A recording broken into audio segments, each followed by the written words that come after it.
Our story begins with Mikoto, the wandering traveler who never settles in one place. He roams from one village to another, carrying on his shoulders a single, unwavering purpose: hunting down ghouls and exterminating them. As he continued his journey, he eventually reached the outskirts of a city known as Arslan, and no sooner had he taken his very first steps inside its walls than a girl suddenly dashed toward him, breathless and seized by sheer panic. The girl stopped before him abruptly, pleading in a voice wrapped in desperation and urgency. "Hide me from the hands of the guards chasing after me, and I shall reward you for this favor with the finest of gifts." This girl was none other than Saltarine, the princess of Arslan, well known for escaping from her guards every couple of days, driven by a wild desire to slip outside the city and wander the world in search of its wonders. Such boundless ambition.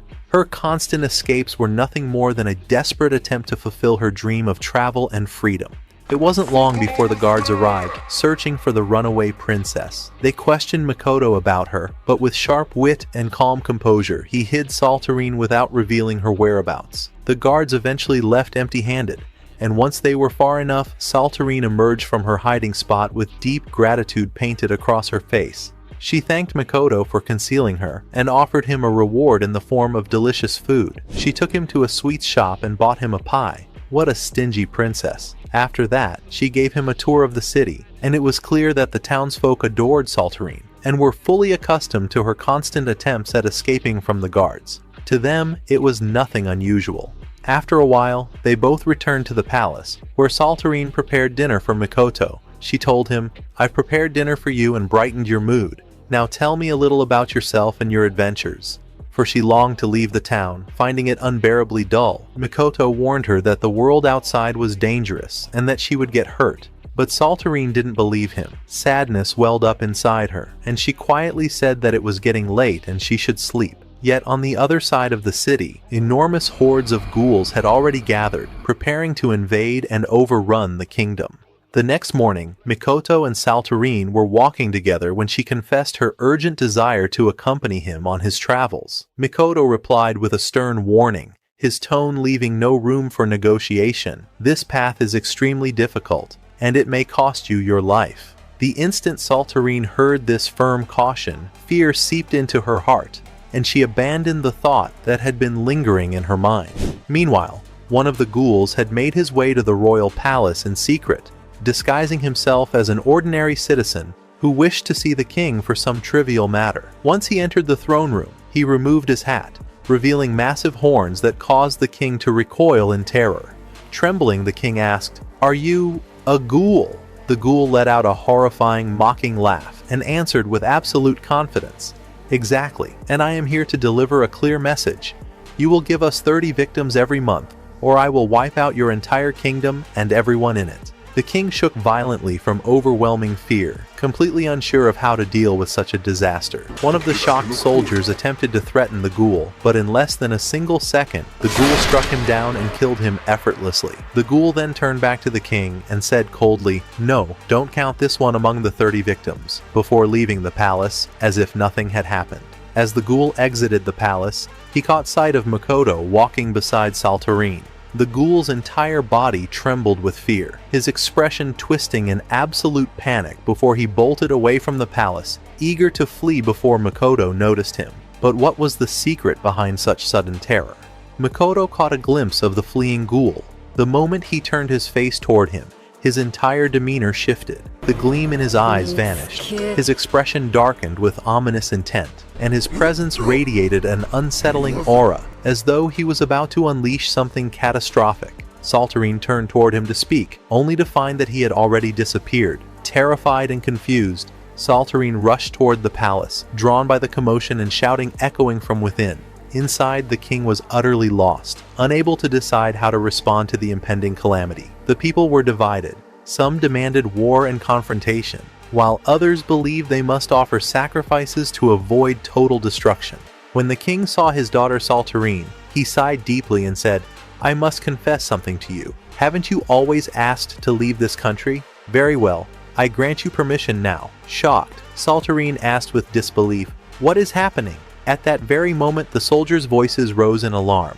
"A massive army of monsters is about to invade the kingdom." Saltarine ran forward to see them for herself, when suddenly something strange began happening to her. She wondered anxiously, "What is this? My eyes, they hurt. My body feels hot.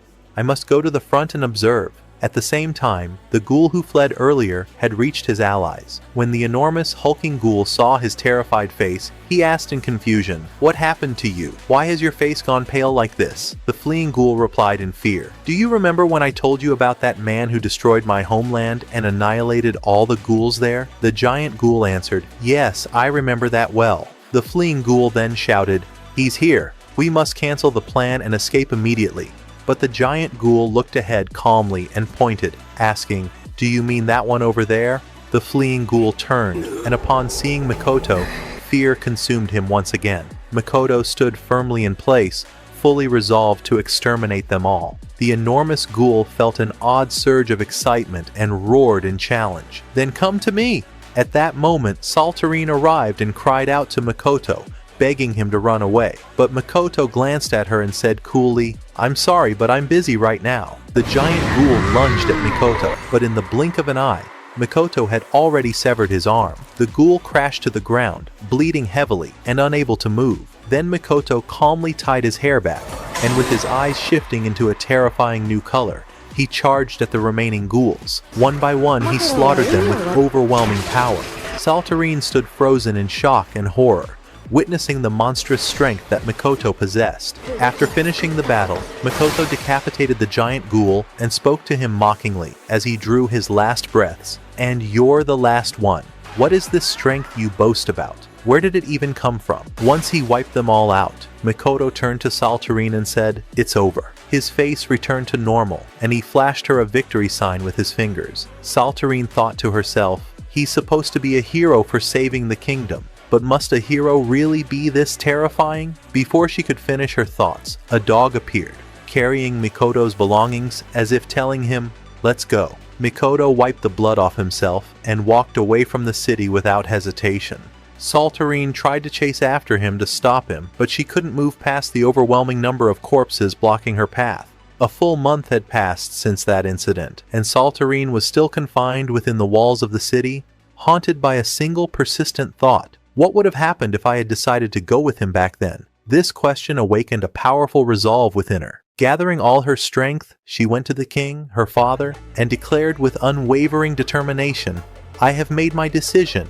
I will abandon my position as princess, and I shall leave this land to travel across every corner of it." Without hesitation, she grabbed a lock of her hair and cut it before his eyes, a testimony to her firm resolve. She announced boldly, "I am leaving, without fail." Seeing her steadfastness and iron determination, the king realized that keeping her any longer had become impossible. He granted her permission to leave and bid her farewell. Saltarine then prepared her bags for the journey, and thus begins the young princess's new adventure, to discover the outside world and depart from everything she once knew.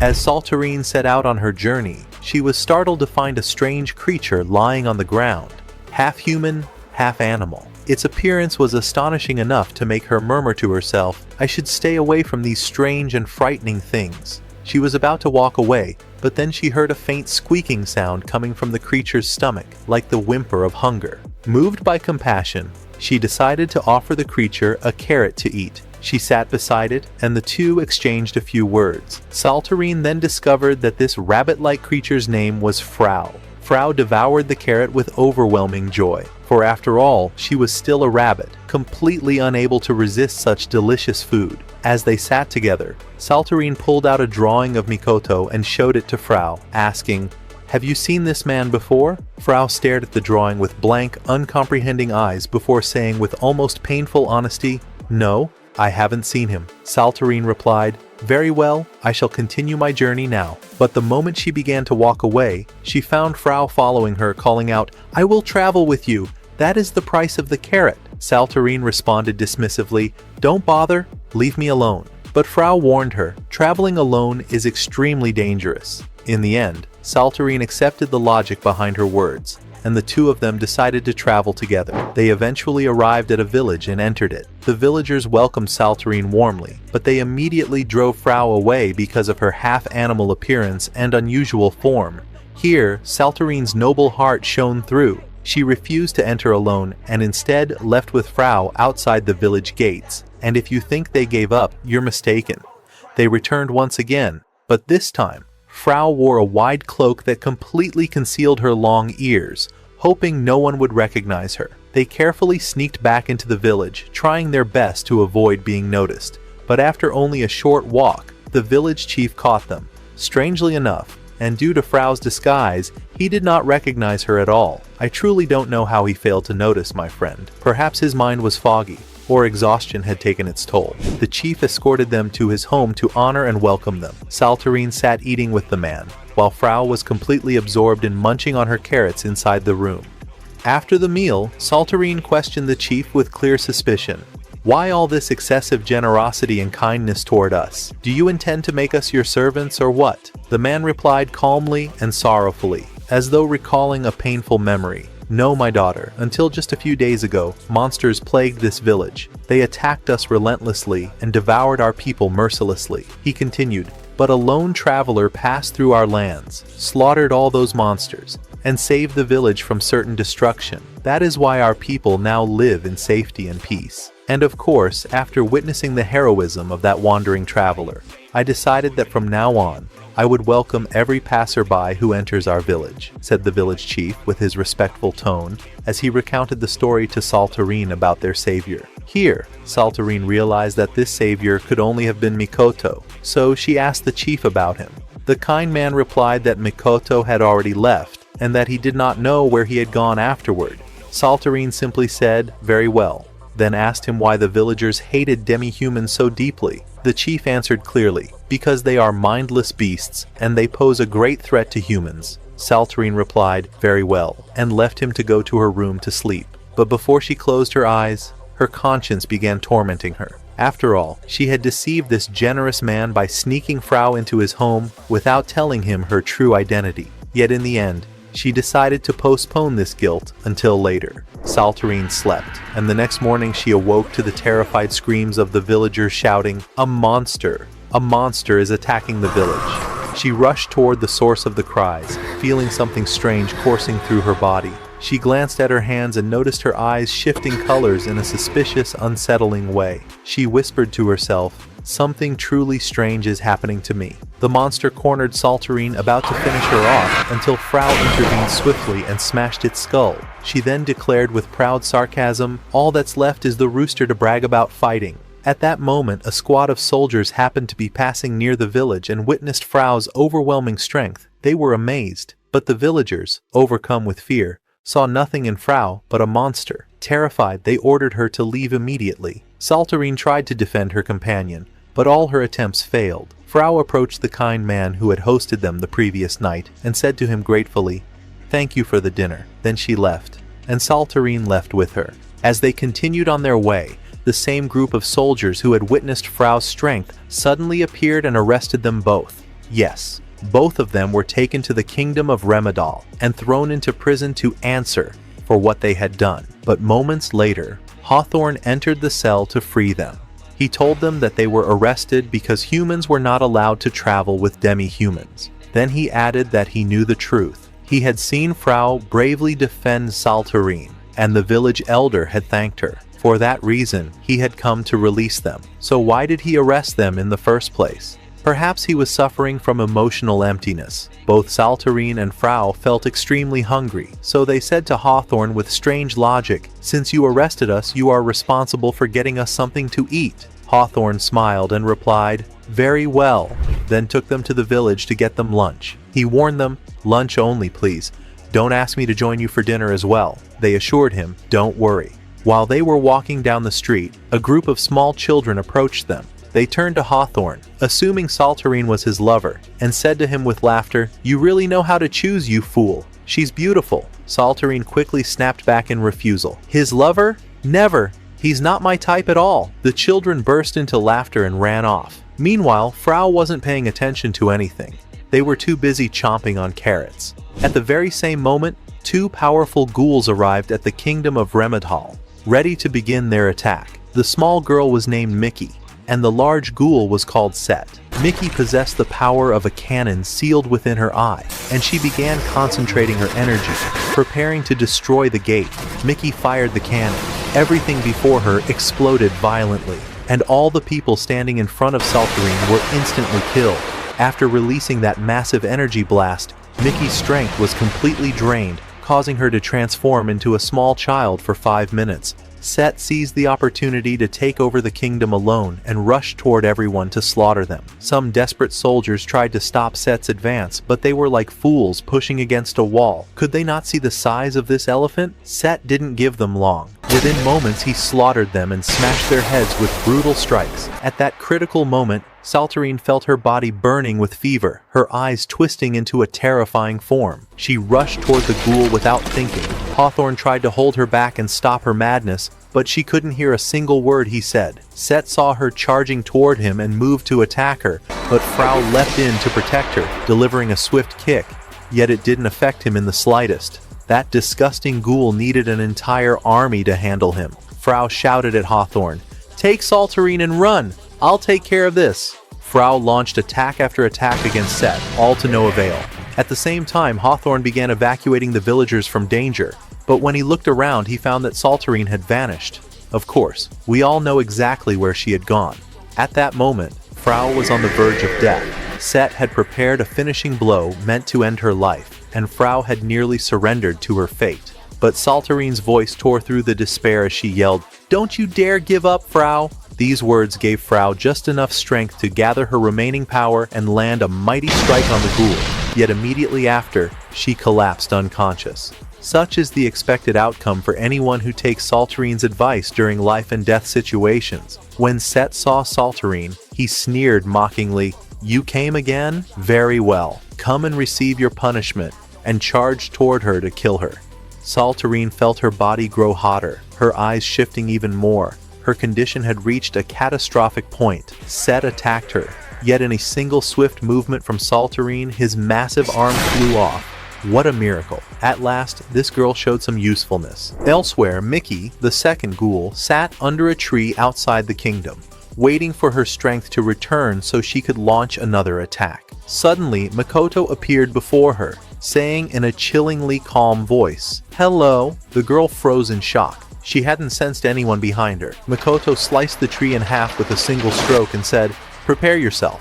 I'm going to cut you down now." Mickey's face shifted through every shade of shock and terror. Then Makoto added coldly and with deadly arrogance, "If I kill you now, while you're this weak, I won't feel any joy in the fight. Wait until your full power returns, then I'll kill you." What a humiliation indeed.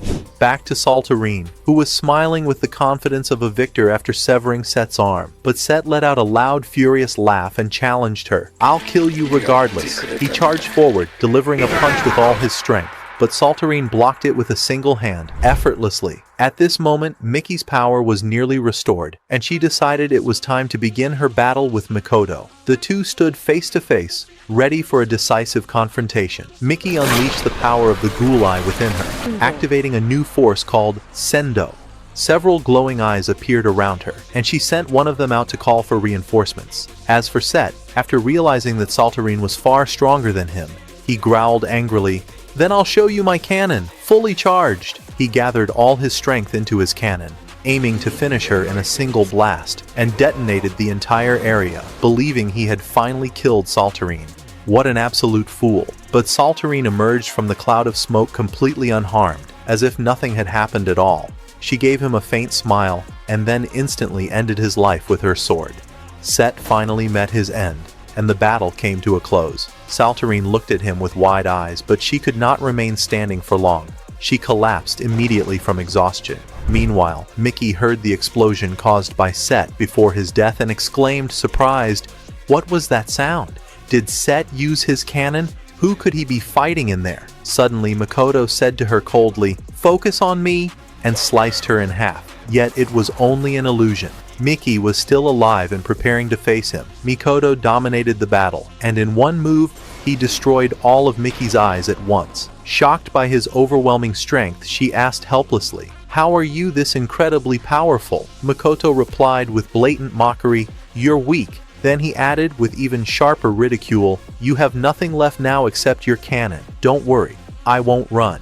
And he stabbed his sword into his own leg. Mickey, enraged by his insult, fired her cannon at him, but it had absolutely no effect on Mikoto. After that, Mickey's energy ran out, and she reverted into her childlike form once again. Mikoto kicked her twice as if she were nothing more than a ball, but before finishing her off, he suddenly recalled memories from his childhood and refrained from killing her. Instead, he blinded her monstrous eyes and snapped her horn, stripping her of the ghoul power she once possessed. As Mikoto left the area, his dog appeared. Yes, astonishingly, a talking dog. The dog said to him, "I smell Saltarine inside, and it seems she possesses the same power as you, Mikoto." Mikoto, shocked, replied, "I'm truly shocked, deeply shocked." Then he added, "Let's go," and the two left. After a full day, Saltarine awoke in her bed with Frau beside her. At first, terror seized her. She believed Set was still alive, but Hawthorne reassured her and told her that she was the one who had defeated him. Frau recounted everything that had happened, and Saltarine could not believe she had done all that. She doubted it, saying, "There must be some mistake." Hawthorne told her calmly, "I need you and Frau with me for something important." And he brought them to the guards. The guards were extremely impressed with them for saving the kingdom and paid no attention at all to Frau being a demi-human. Hawthorne led them to the prison to show them Mickey, whom he had found unconscious outside the kingdom. He pointed out that Mickey was a dangerous ghoul and could attack them again at any time. This was the reason he had summoned Saltarine and Frau, as they were the only ones capable of facing her. Saltarine immediately agreed and entered to see Mickey. Mickey woke up and backed away in fear, refusing to speak, and said bitterly, "I am a ghoul, and when my power returns, I will kill you all." She gathered what little strength she had left and threw a weak punch at Frau. But after seeing Mickey, Saltarine found herself drawn to her personality and strength. She said, "Tell me your story." Mickey said sorrowfully that she would have been fine if not for the boy who had beaten her, broken her horn, and left her behind. Saltarine was shocked, yet thrilled at the same time, because she realized that Mickey was talking about Mikoto. Saltarine warned her, "Don't you know that the guards execute ghouls?" Mickey looked down in defeat and said, "It makes no difference. Life has been cruel enough already." These two words stirred Saltarine's emotions. With gentle determination, she said, "Don't worry, I'll take care of it." Within seconds, Saltarine ordered Frau to break the cell door open. She grabbed Mickey and escaped with her. The guards rushed to Hawthorne and informed him that the ghoul had escaped. Hawthorne asked calmly, "Are Saltarine and Frau safe?" The guards replied in disbelief, "They are the ones who helped her escape, man." Hawthorne and the guards charged after them in pursuit. He reached them while running, trying desperately to stop them, but Frau fell off the horse's back. Hawthorne shouted after them at the top of his voice, yet none of them paid him the slightest attention. One of the guards hurried over and brought Hawthorne a horse so he could catch up to them at the kingdom's gate. But in a single instant, the entire place was blasted off the face of the earth. Everyone froze in shock, unable to grasp what had just happened. Before they could even begin to process it, a masked ghoul appeared beside them. This was the reinforcement Mickey had summoned. His name was Sumeragi, known as the Masked Ghoul. Sumeragi approached Mickey with mocking tone and obvious disdain. "I didn't realize that destroying a human kingdom was this difficult for you all, but hold on. Only 3 humans died. No, I mean 4. He was referring to the 4th, Mickey herself. Mickey snapped back sharply. "Are you insane? I'm a ghoul just like you." Sumeragi responded with scorn. "Where is your horn? Where are your eyes? You are nothing but a human now, and like them, you will die." Mickey collapsed to the ground, drained of hope, and said helplessly, "Fine, do whatever you want and kill me." And as Sumeragi prepared to end her life, Saltarine burst onto the scene shouting, "Who do you think you're about to kill, you bastard? Anyone who dares lay a finger on this girl while I stand here, I'll shred him to pieces." She laughed boldly, and Frau stepped forward to stand beside her. Saltarine whispered to Frau with desperate trembling, "What are we supposed to do now, Frau? My ankles feel loose, and my knees are knocking together." Frau answered with fake encouragement, "Don't worry, Saltarine, you're strong. Didn't you defeat that other ghoul?" Sumeragi overheard their entire conversation and rushed toward them to kill them before they continued their chatter. But before he could touch them, a voice echoed inside his mind, "Wait, do not kill her." Sumeragi obeyed the command instantly, turned around, and left them unharmed. After he disappeared, Saltarine and Frau sat staring at the kingdom, now reduced to complete ruins. They began recalling their memories. Then Saltarine, looking around, said, "What is this? We've got someone here who is mentally destroyed beyond repair." She meant Hawthorne. Saltarine walked up to Hawthorne and slapped him hard, saying sharply, "Wake up and pull yourself together. Be strong, Hawthorne. We have no food, no weapons, no water, and we want to eat." Hawthorne, shaken by her harshness and by their bleak reality, finally regained his senses. They all decided to head toward a neighboring kingdom, which Mickey had recommended, since she had studied the region before her attempted attack. They reached the village and entered an inn to rent a room. But the innkeeper refused instantly, saying, "There is no place for demi-humans to stay in my inn." At that moment, Hawthorne stepped in and said, "Don't worry, I'll handle this." And indeed, he managed to handle it, convincing the man to let them stay. They went up to the room, and Hawthorne took out his wallet, handed it to Saltarine, and warned her in desperate frustration, "Go buy us some food with this, but I warn you, do not spend it all. This is all I have left in this world. Ever since I met you, misfortune has chased me relentlessly. My money vanished. The kingdom collapsed. Why is your bad luck this catastrophic, Saltarine?" She replied with a mocking laugh. "Don't worry, I'll return with the wallet completely empty," and walked out. After Saltarine left to buy food, Hawthorne sat on the ground, drowning in his sorrow, and said bitterly, "I am a soldier prepared to die for my duty, yet the very people I dedicated my life to protecting are dead. Everything vanished in a single second." He added weakly, "I can no longer pretend to be brave." Frau approached him and gently patted his head, reassuring him softly, "Don't worry, you're strong enough, and we are your support." Hawthorne regained a bit of his strength and said, "You're right," then stood up, hoping to lighten the mood. Mickey watched the scene with deep astonishment. How could Frau treat humans with such kindness? She asked her in admiration, "How are you like this? You're one of a kind among demi-humans. You're incredibly beautiful." Frau explained that she had been oppressed and treated horribly by humans her entire life, until she met Saltarine, who changed her world for the better. And because of that, she changed as well. Mickey was convinced by her words, and her admiration for Saltarine grew even stronger. She asked Frau to give her a name she could be called by, so Frau named her Carrot, and Mickey accepted the name happily. Meanwhile, Saltarine was walking through the street, thinking about everything that had happened during her travels. She said to herself, "Ever since I left home, everything keeps falling apart. I don't know if it's my bad luck or just the stupidity of others." She sat down to reflect and think about a purpose for her journey. While she was sitting, she heard a familiar voice approaching. She looked up, and it was Makoto. Yes, the long-awaited moment of their reunion had finally come. Makoto said to her politely, "Your hair looks beautiful after cutting it, by the way." Saltarine replied, her face turning red with embarrassment. "Thank you. That's kind of you." Then she asked Makoto a deep existential question. Why is there such division between species? Humans hate demi-humans and fight them.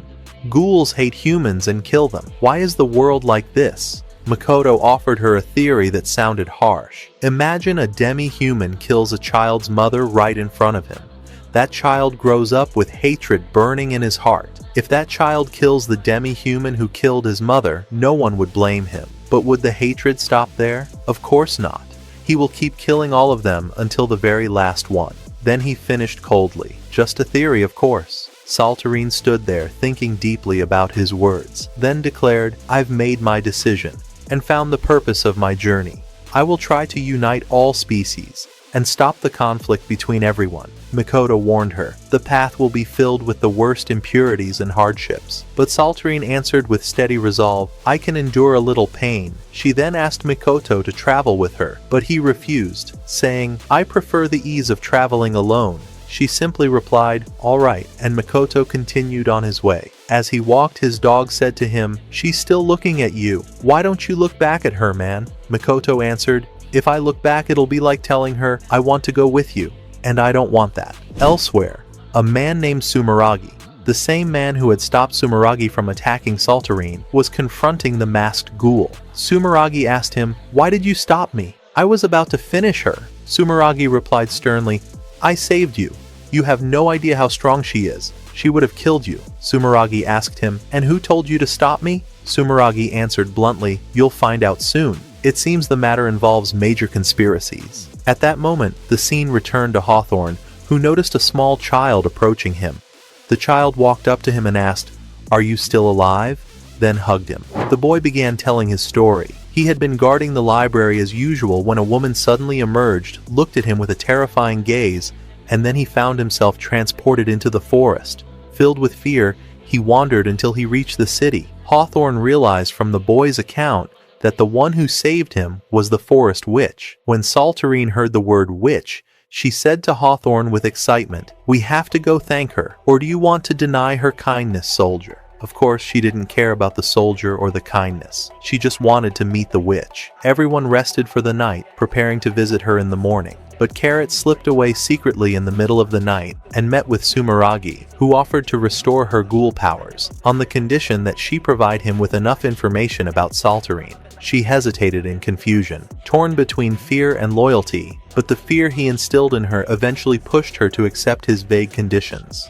The next day, the group reached the witch's dwelling, which turned out to be nothing more than a towering, colossal tree. They entered what resembled a juice tavern, where they were welcomed by Winnie, who said, "You've honored us with your presence." She examined them closely, then remarked with sarcastic amusement, "I see here a human, a demi-human, and a ghoul. Is this a farm, or a cocktail of species?" Saltarine cut her off eagerly. "That doesn't matter right now. What matters is that you teach us magic as quickly as possible." Winnie served them drinks, claiming her heart was kind and generous. But could she really be trusted? She was moments away from charging them for both their past and their future. Hawthorne asked her why she had saved the boy. Winnie explained that she had been in the library by coincidence when she sensed a massive energy heading toward the city. She stepped outside and found the boy there, so she saved him. Hawthorne, grateful, said, "You saved a soldier from my kingdom. You have my deepest thanks, Winnie." She blushed, replying shyly, "You're welcome."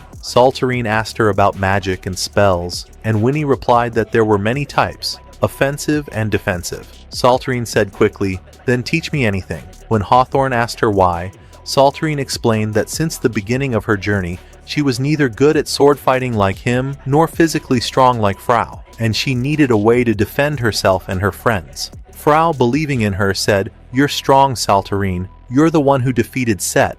But Saltarine replied, "I don't even remember defeating him." Winnie declared, "Very well, I'll teach you magic on 3 conditions. First, you must never speak of what happens here to anyone. Second, you must obey me without question.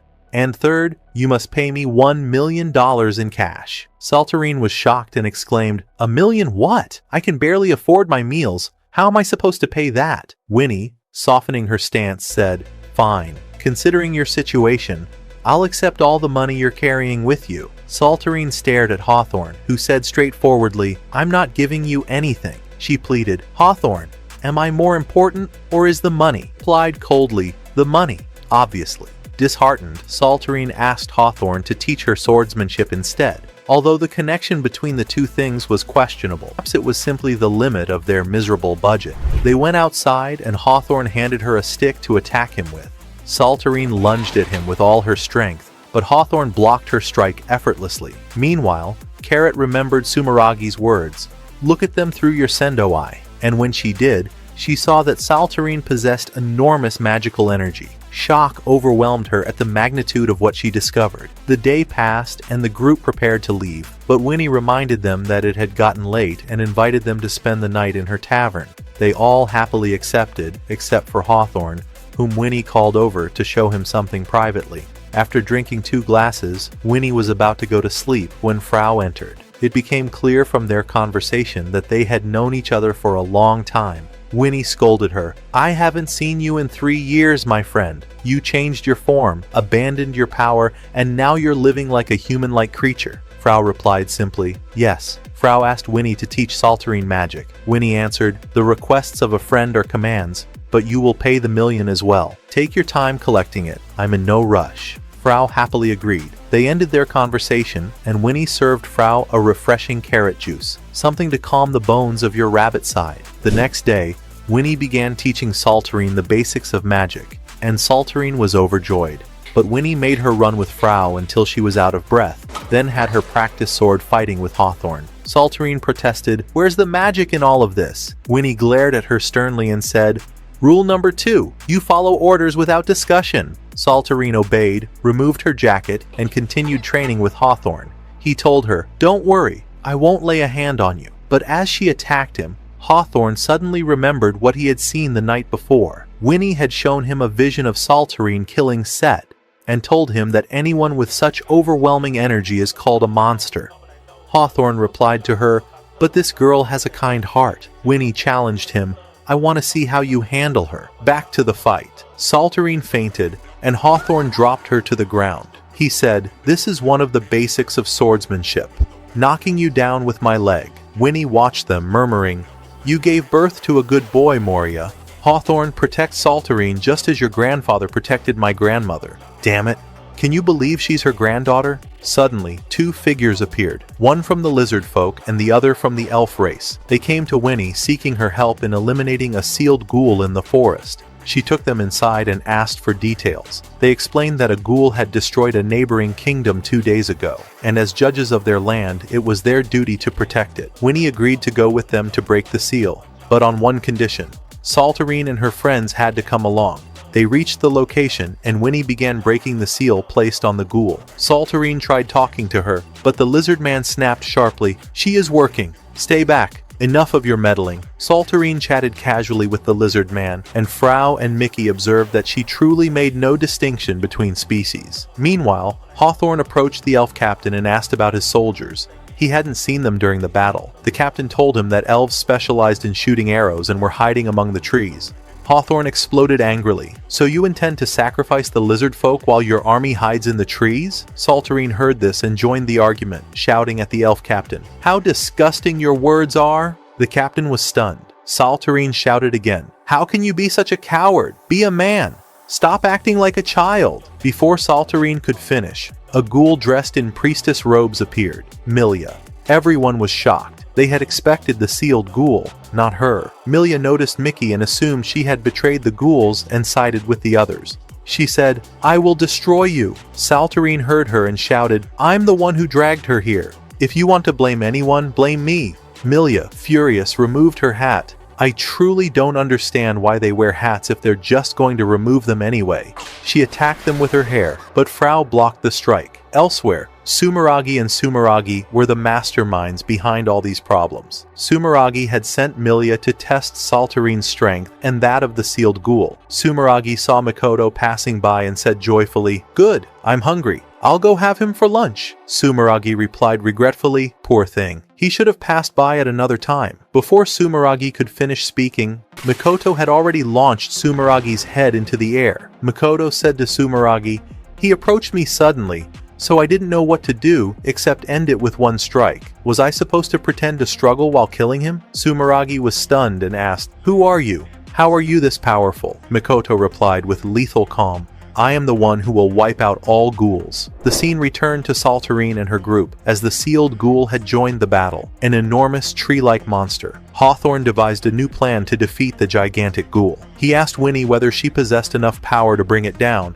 and she replied, "I do, but I'll need some preparation, and enough time to cast it." "Very well," Hawthorne said. He gathered everyone and declared his strategy. "The lizard folk and the elves will surround the giant ghoul until Winnie completes her spell. As for Saltarine, we'll use her as bait for Milia, then Frau and I will attack from behind." The elf commander ordered his soldiers to fight alongside the lizard folk. Realizing the danger threatened everyone equally, all species stood united against the ghouls, which filled Saltarine with joy.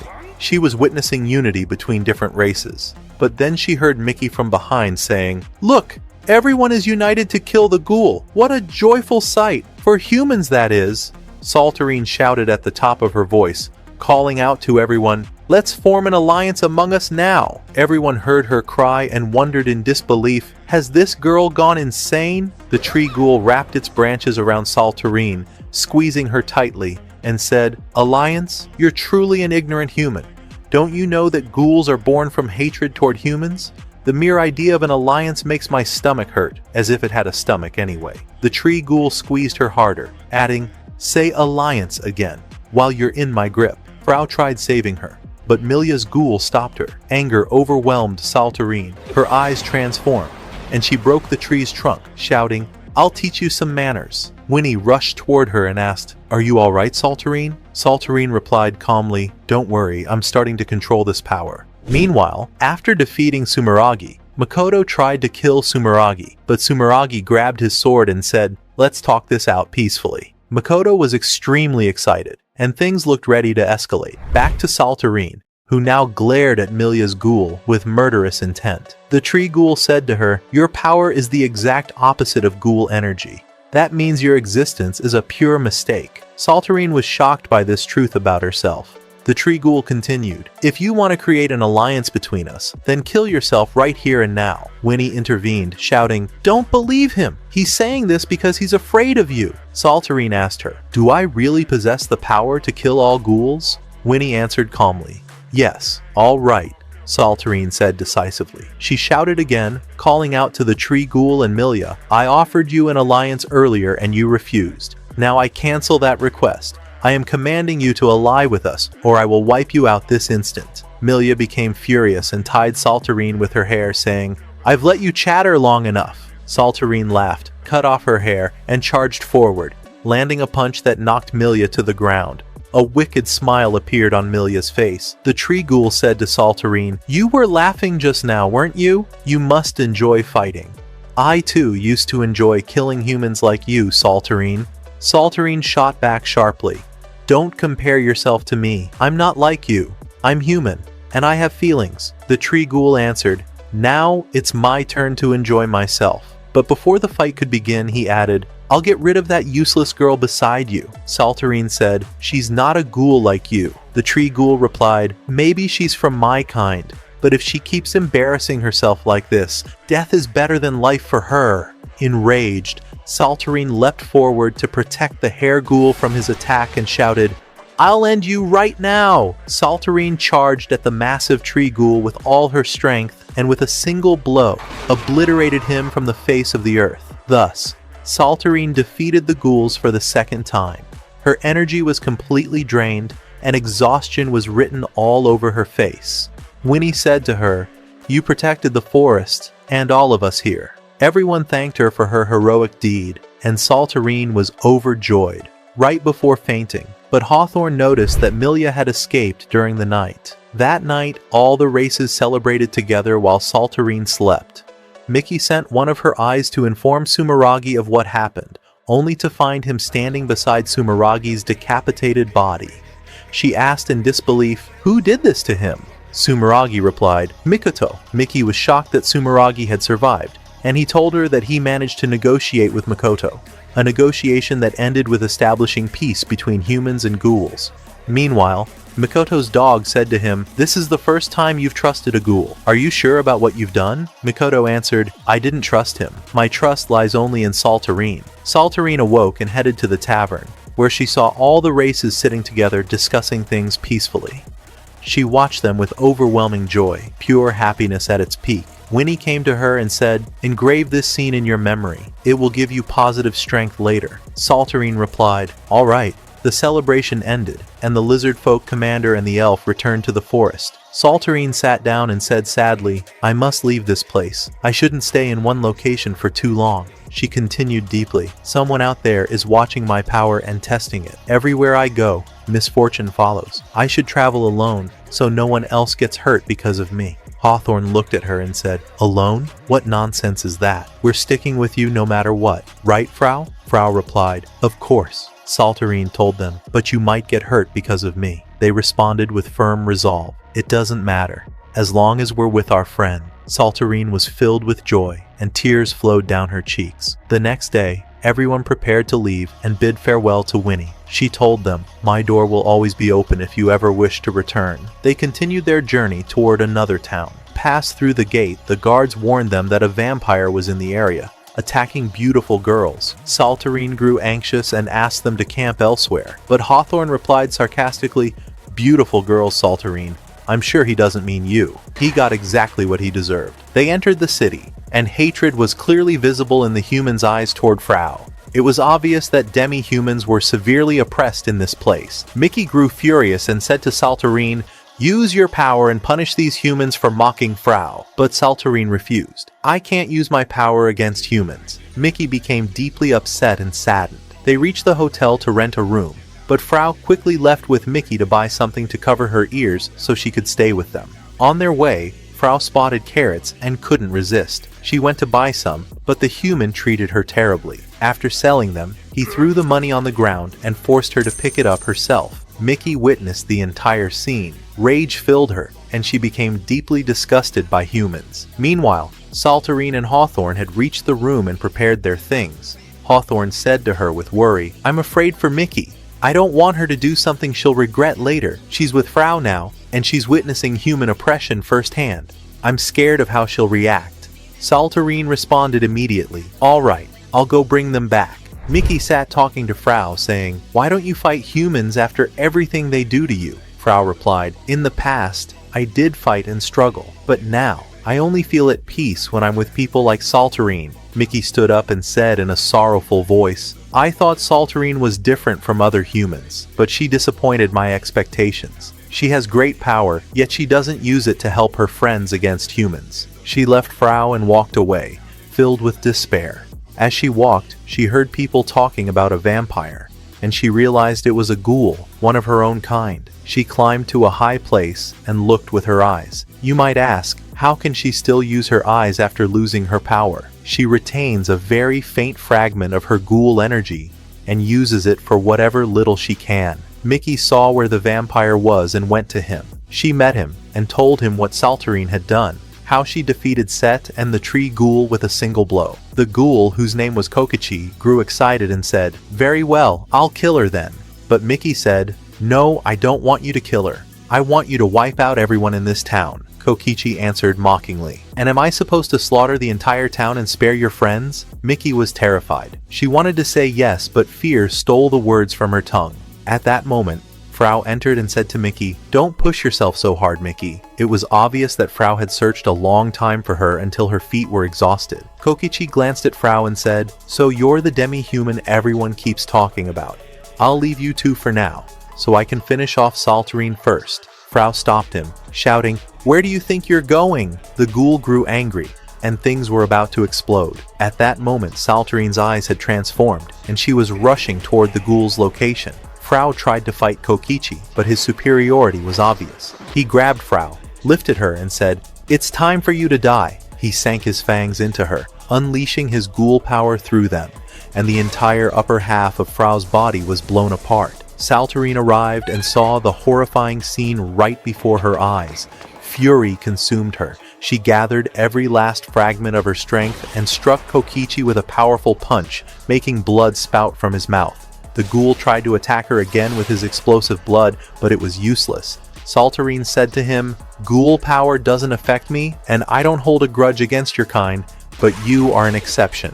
I will kill you now." Kokichi cut his own hand and manipulated the exploding blood from it, binding Saltarine tightly. He said, "If my power doesn't affect your body, it will affect your clothes." Saltarine froze, unable to move, and he advanced to finish her off as well. Mickey tried throwing a small fragment of her power at him, but it had no effect. He said to her, "Just a moment ago, you were trying to protect humanity." Mickey screamed, "I won't let you kill my friend." Kokichi was moved for a moment, then said, "Then I'll kill you both together," and gathered a massive sphere of blood to end her life. Saltarine said in despair, "Run away," but it was no use. At that very moment, Frau was in another place after her death. A strange girl appeared to her, like an angel, and Frau begged her to restore her body. The girl said, "You've died twice in a single year." Frau answered, "I know, but I have to help my friends." She asked the girl for power to defeat the ghoul, and indeed, Frau returned to where she had been. What happened to Frau, and what is this mystery? It's strange indeed. We'll find out later. Before Kokichi could kill Mickey, he heard Frau's voice behind him. Her body had been restored. 2 black wings spread from her back. Her eyes had completely changed, and she looked like a monster. He hurled blood spheres at her, but she swallowed them in a single instant. The ghoul stared at her in shock, and in the blink of an eye, she disappeared. Less than a second later, she had already pierced his heart. The ghoul fell to the ground, and Frau collapsed as well, her power fully spent. Saltarine and Mickey were stunned, utterly speechless at what they had just witnessed. The ghoul lay dying and said just before his end, "At last I'll rest, and return to you, Rose." It turned out that this ghoul had lived among humans, hiding his horns within his fangs. He had fallen in love with a human girl, and she had loved him back, and they had lived in perfect happiness. He married her, ghoul instincts overpowered him, and he killed her unintentionally right after their wedding. That moment was the most painful in his entire life. Before he died, he told them, "Hide Frau from the people now, or trouble will erupt." He wished Mickey a happy life with her friends and said to them, "Farewell," and the day ended like that. The next morning, Frau woke to find the angel beside her. The girl had come to reclaim the power she had given her. Such energy was never meant to remain in the world of the living. Frau cheerfully thanked the angel for what she had done, and the girl took back her power and departed. I know, my friend, you were waiting for a proper explanation of what happened, but what can we do? That's just how the author decided it. Meanwhile, Saltarine and Mickey went to the market to buy carrots to feed Frau, hoping it would help her recover. But the carrot vendor turned out to be foul-mouthed, and he insulted Frau right in front of Saltarine and Mickey, just because she was a demi-human. Saltarine exploded with rage, landed a single punch that smashed his face, and left him there as they walked away. After seeing this from Saltarine, Mickey's heart was filled with joy, and her affection for Saltarine returned. She realized that Saltarine truly loved her friends and didn't tolerate anyone who hurt them. The two girls went back to the inn and found Frau had returned to her normal state. Everyone was overjoyed and asked her what had happened, but Frau refused to tell them anything. The group decided to leave the city immediately, afraid the soldiers would come after them once they found out Saltarine had punched the vendor. Elsewhere, Mikoto was walking through the forest at night when he sensed someone following him with murderous intent. He prepared to confront the pursuer, only to find it was Milia, still shaken and terrified from Saltarine's brutal beating. Mikoto took her in and cooked her a meal. Milia sat down and ate, completely amnesiac after what had happened. He fed her until she fell asleep. While she slept, Mikoto went over, removed her hat, and realized she was a ghoul. He readied his sword to kill her, but his dog stopped him and said, "She's just a pitiful girl. You shouldn't kill her." Mikoto grew angry at his dog and raised his sword toward him, but the dog was hurt by this, and Mikoto came back to his senses. He dropped his weapon and covered the girl's face again. He apologized to the dog for raising his blade against him. The two continued their journey, killing the ghouls they encountered. Each time Milia heard the word ghouls, she was struck by a severe headache, and her memories slowly began to return.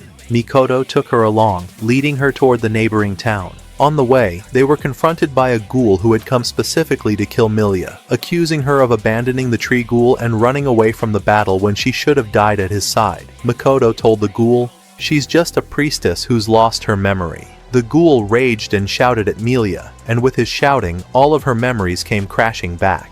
Once her memory returned, she said to him, "I'll kill you now." But the ghoul cut her down with his sword. Mikoto stood beside them and said, "Finish your fight. Whoever survives, I'll kill her." Milia was stunned by his words. She grabbed her horn, ripped it off and said, "I'm no longer a ghoul. You must save me." Then she collapsed unconscious. In her coma, Milia remembered Saltarine, the moment Saltarine defeated her, and thought, "I don't want to die. I want to see her again." And indeed, she woke up to find Mikoto had treated her wounds. As for the other ghoul, he had been so terrified of Mikoto that he ran away. How ironic. He had mocked Milia for running, only to do exactly the same himself. Milia thanked Mikoto for saving her, and told him she would travel with him from now on and never leave his side again. And so the day came to an end. Sometime later, Hawthorne entered a sword-fighting tournament, not because of his amazing skills, my friend, but because they had run out of money and desperately needed the prize to fund their journey. After watching several rounds of Hawthorne's matches, Saltarine and the girls grew bored and went for a walk. While they walked, Frau told them that Hawthorne's real motive for joining the competition wasn't the money, but his desire to become stronger so he could protect himself and his friends. Mickey was moved by her words and said, "In the past, I used to fight humans mercilessly, but now I'm starting to feel something different toward them." Frau patted her head and said, "Well done, Mickey." While they were talking, Mikoto walked past them. Saltarine saw him and ran after him, following with difficulty. Mikoto brought her a cup of water and said apologetically, "I'm sorry, I couldn't get anything but water right now." Then he explained why he was broke.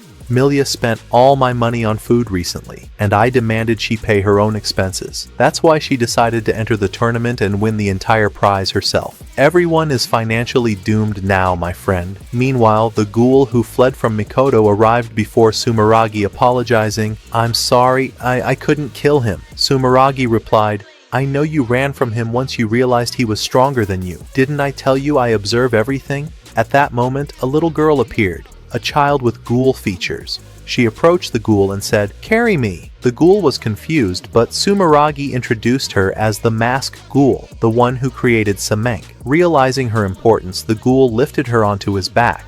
They climbed up to a special ritual ground used to summon the 100 Ghouls circle. All the ghouls gathered, wondering why they had been summoned. Sumeragi explained the reason.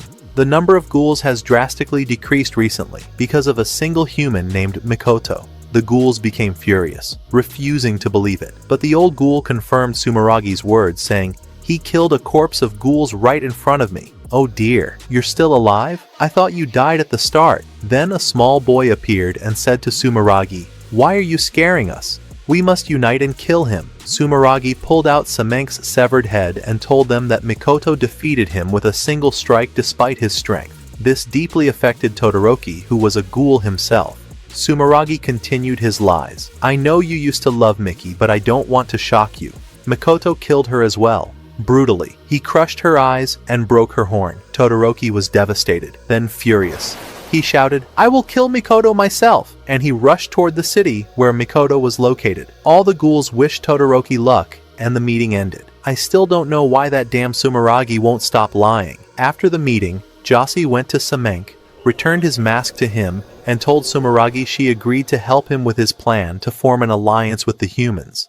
Though she seemed extremely naive and clueless about what was really happening. They finished speaking, and Josie left, telling him, "If you need anything, call me again." The next day, Josie went to the city. She encountered Hawthorne on the road and said, "Carry me." Hawthorne stared at her in confusion. "Who is this now?"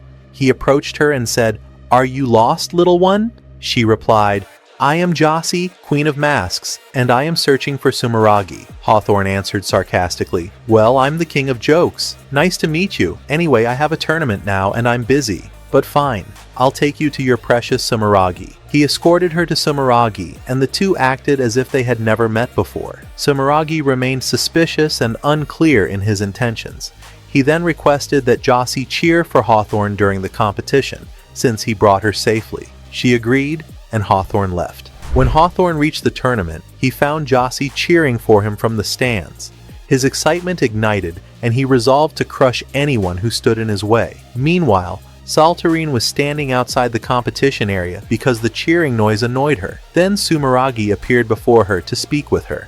Saltarine stared at him in confusion. She had no idea who he was. He told her, "I've come to help you form an alliance between humans and ghouls." He extended his hand, inviting her to join him. Mikoto overheard them. He burst in angrily and told Saltarine to stay away from Sumeragi, calling him dangerous. He said, "Powerful ghoul, with enormous influence among the ghouls." Sumeragi replied, "That's an even greater reason for you to join me." But Mikoto countered, "No, join me instead, and we'll exterminate all the ghouls on Earth." Saltarine stood confused, torn between the two. After thinking deeply, Saltarine decided to side with Mikoto. She walked toward him and said, "I don't support killing all ghouls, but I'll join you." When she shook his hand, Mikoto recoiled in fear and said, "You shouldn't have chosen me." Then he ran away, completely panicked for reasons no one understood. Saltarine chased him to find out what was wrong. He stopped and said, "Do you remember the story I told you about the boy whose parents were killed by ghouls?" She replied, "I remember." He said, "I was that boy. Every day my hatred for ghouls grows stronger. That's why I kill them. But no matter how many I kill, the fire inside me never calms. It only burns hotter. So I keep killing and killing. You want humans and ghouls to live together, but I cannot achieve that." Saltarine said, "But I want to travel with you, Mikoto." Before she could finish, a massive explosion blasted through the city wall. Todoroki and his forces had arrived to avenge Miki. The townspeople panicked and fled in terror. Todoroki and his men spread through the city, searching for Mikoto. Among them was a ghoul who came only to sleep. I don't know whether he came to attack or take a nap. After the explosion, guards rushed to cancel the tournament and shouted, Anyone who kills a ghoul will earn double the prize money. Everyone grew excited, except Hawthorne, who knew the true strength of ghouls and quietly withdrew. As he walked away, a man approached him and said he would accompany him. Hawthorne recognized him and said, "You're Persis, aren't you?" The man replied, "Exactly. Good to know you still remember me." This is the guy who lost instantly to Hawthorne in the competition, barely landing a single sword swing. Persis told Hawthorne, "I'm going to kill the ghouls and take the prize money to surprise my family." How can you fight ghouls when you couldn't last 1 second against Hawthorne? It seems excitement blinded him.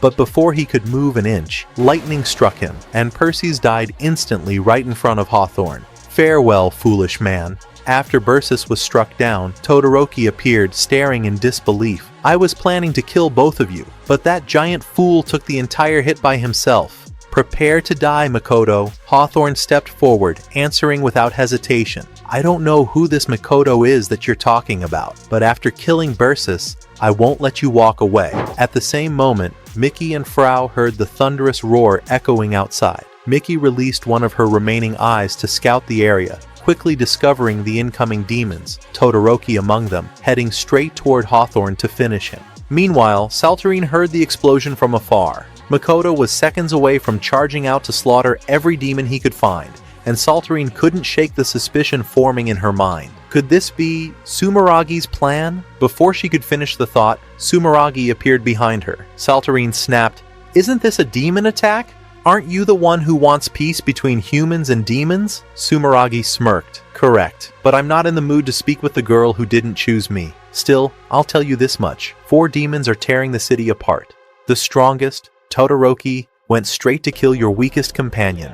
Hawthorne, I believe? Shouldn't you hurry? Oh, and one more thing. I won't let you pass since you didn't choose me." Saltarine clenched her fists. "So I have to defeat you first?" "Exactly," Sumeragi replied. Elsewhere, Mikoto had tracked down the sleeping demon, but the moment he unsheathed his sword, a strange force washed over him, knocking him unconscious beside his target. The demon could put to sleep anyone who intended to kill it. Back on the streets, Mickey and Frau split up, both racing to reach Hawthorne. Frau, however, was intercepted mid-run by a huge eagle demon. "Chaos everywhere," the demon growled. "I won't let you get anywhere near Todoroki."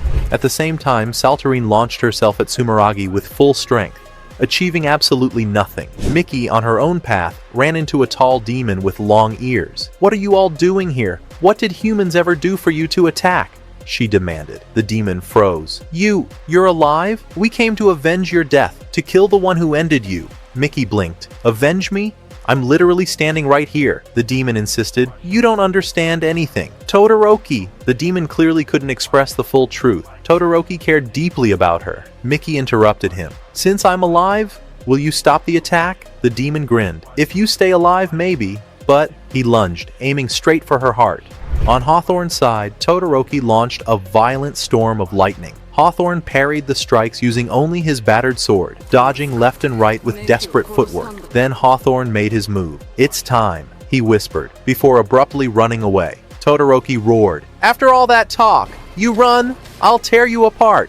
He charged after him, only to fall into Hawthorne's trap. Hawthorne pivoted, smashing Todoroki's skull with the blunt side of his sword. The demon's hat fell to the ground. The moment Todoroki saw it, memories of Mickey flashed through his mind. She had given him that hat. She was the only demon who ever treated him kindly. His rage exploded. "You killed Mickey the same way, didn't you? I'll rip you to pieces." Meanwhile, Frau's battle was spiraling downward. The eagle demon pinned her with his talons and fired his devastating cannon blast, leaving her crushed and bleeding. Back with Mickey, she lay on the ground as the long-eared demon loomed over her. "Humans will never accept a monster like me," he said bitterly. "Even if Todoroki could coexist with them, I never could." Mickey clenched her fists. "Then I'll take you down myself." She attacked with all her remaining strength, but his elastic body absorbed every blow. The demon countered, forcing her into a frantic struggle to survive.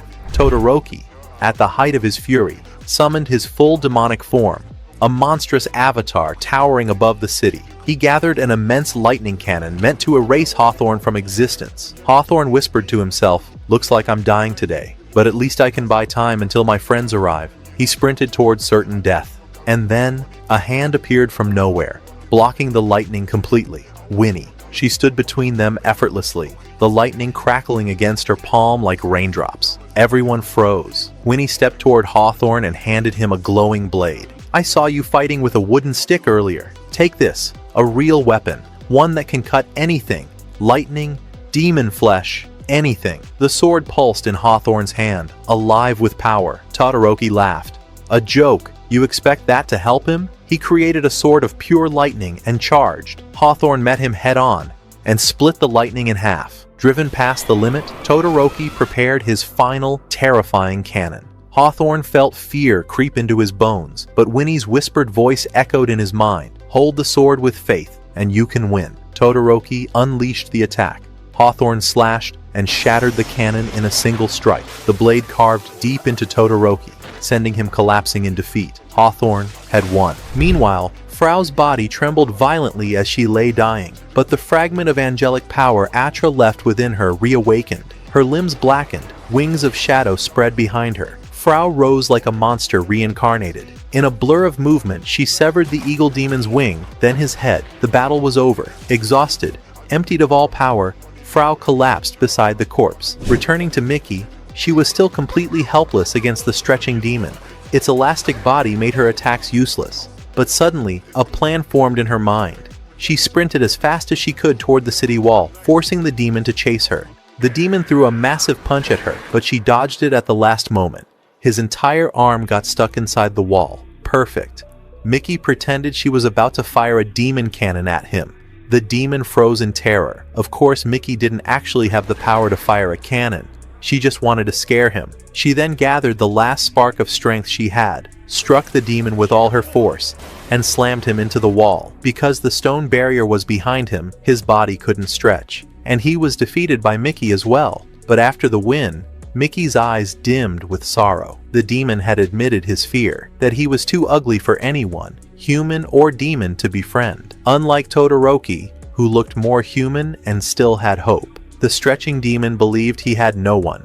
Meanwhile, Saltarine was still facing Sumeragi. He knocked her down with a single punch, sending her crashing into the dirt. Saltarine pushed herself back up, grit her teeth, and shouted, I have to defeat you. I need to reach my friends. She gathered her power.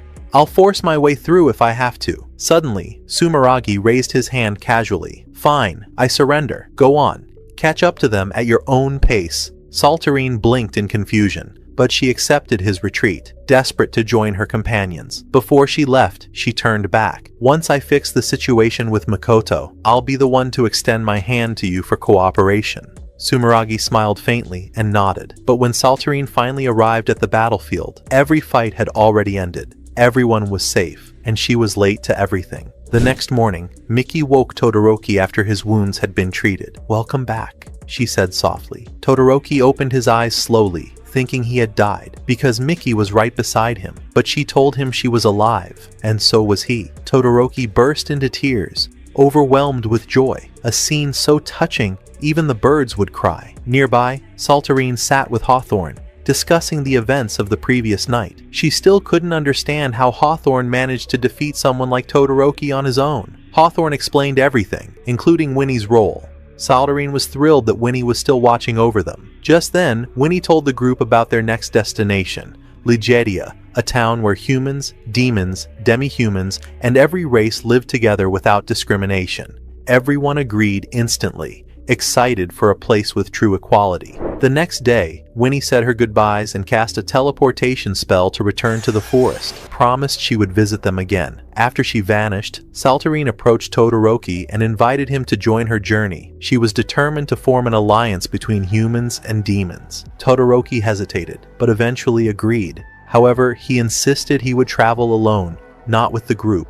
He would do what he could to support her dream from the shadows. Man, seriously? Leaving Mickey after all that? He said farewell to everyone and went off by himself. On his way out of town, he bumped into Sumeragi. Todoroki glared at him. Why did you lie to me and tell me Mickey was dead? Sumeragi shrugged. Because I felt like it. Deal with it. Todoroki exploded in rage, but before he could even lift a hand, Sumeragi stabbed him from behind and ended Todoroki's life. He dropped the corpse like trash. Go talk to your friends and give them my regards, he said mockingly.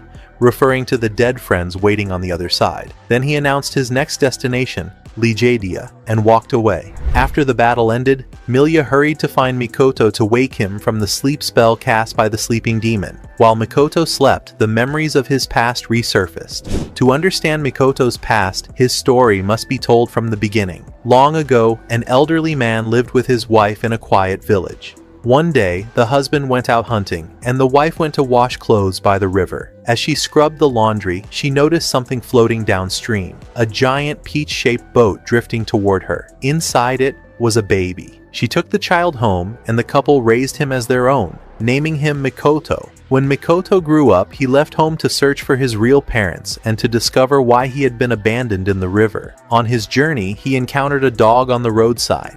He gave it a piece of dango to eat. To Mikoto's shock, the dog spoke like a human. The dog thanked him and asked to accompany him in his travels. Mikoto agreed. They traveled until they reached a nearby village. Mikoto shared his purpose. He wanted to find his real parents. The dog simply nodded. Suddenly, terrified screams echoed through the village. People were shouting. A demon had appeared. Mikoto ran toward the cries. He was horrified by what he saw. A demon devouring the villagers and reaching for a small child next. The dog begged Mikoto to run, but Mikoto tightened his grip. "I can't run away and let a child die in front of me."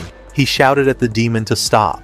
The demon glared at him and charged, intending to kill him. Mikoto's entire body trembled with fear. The demon's strike came. The dog turned away, certain Mikoto had died. But then, a roar ripped from Mikoto's throat. A strange power surged through him, filling his limbs with overwhelming strength. He counterattacked, slashing the demon in a single blow.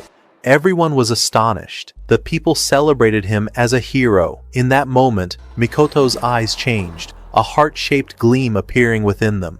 From that day forward, villages began calling for Mikoto to slay demons. He forgot his original purpose and killed every demon he encountered. Eventually, he reached the island of the Demon King.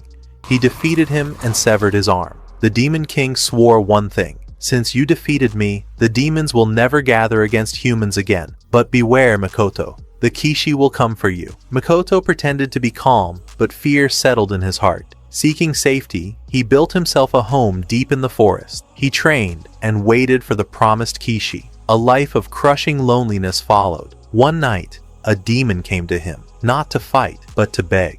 "I can disguise myself among humans, and I fell in love with a woman. We married and we had a child. But my demonic instincts, I killed her by accident. Kill me before I kill my son too." Mikoto hesitated, but the demon begged relentlessly. Eventually, Mikoto granted his request and ended his life. He then rushed to the village to find the child. He found the boy tied to a tree, villagers striking him mercilessly. Mikoto demanded, "Why are you hurting him?" They shouted, "Because he's a demon. Look at the horn on his head." Mikoto asked, "Did he harm any of you?" The villagers yelled, "Stay back. We're going to kill him." Mikoto looked at the boy, who whispered, "I'm sorry for being born." The words pierced Mikoto's heart. He shouted at the villagers, "From today on, this child is under my protection. No one touches him again." He brought the boy to his home in the forest. The moment they entered, the boy said, "I'm tired of living. Everyone hates me. Please, kill me and end it." Mikoto looked at him quietly. "Don't you want to avenge your father?" Then he confessed, "I killed him." He handed the boy his sword. "If you want revenge,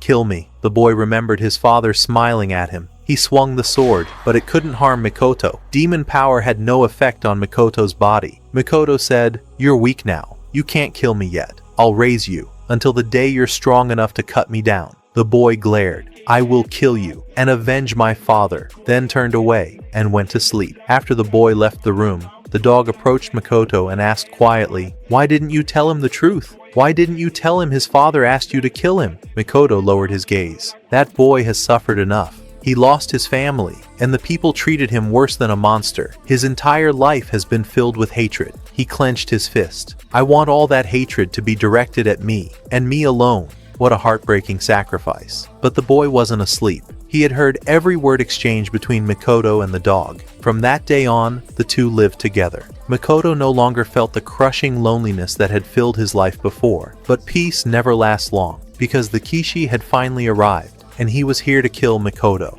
When Mikoto sensed the Kishi's presence, He immediately went to the young boy. "Listen," he said gently. "No matter what happens, smile. Laugh in the face of hardship. As long as you do that, I will always be with you, and I will always protect you." Then he left to confront the Kishi.